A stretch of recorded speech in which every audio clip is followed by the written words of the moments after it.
हमारी तरफ से आप सभी को प्रणाम। मेरा नाम मीना। मेरा नाम सीमा। हम लोग आज आप लोगों को प्यारा सा छठ मैया का गीत सुनाने जा रहे हैं।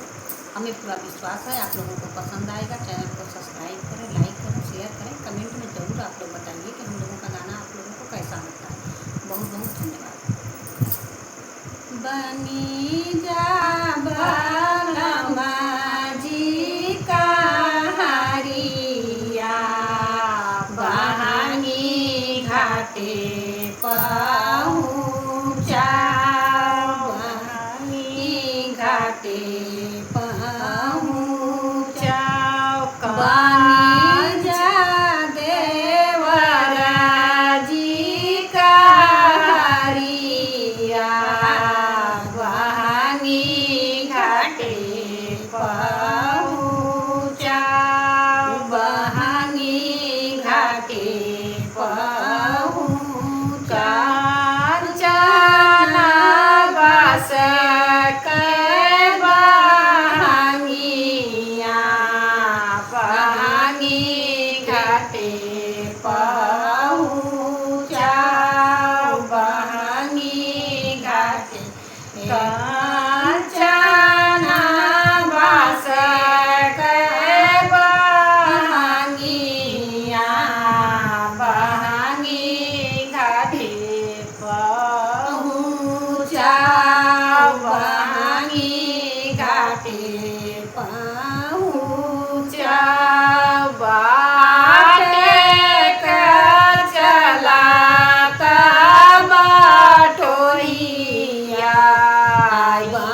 बहनी के करा के जाई, बहनी के करा के जाई। बाटे का चलाता बाटोहिया,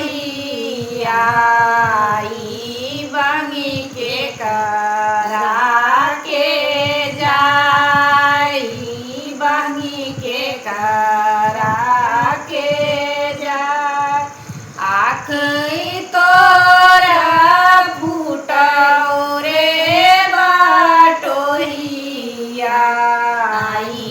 बहनी छठी माई के जाई, बहनी छठी माई के जाय। आखी तोरी फूट रे बाटोहिया, बहनी छठी माई के जाई, बहनी छठी माई के जाय।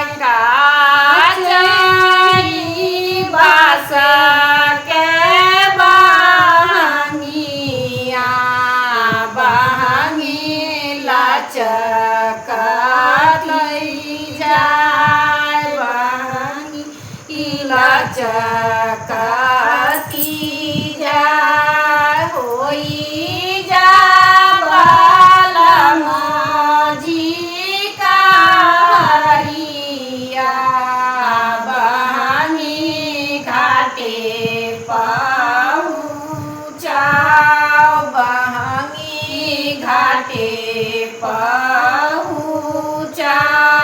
बाटे का चलाता बाटोहिया, बहनी के करा के जाई, बहनी के करा के जाई।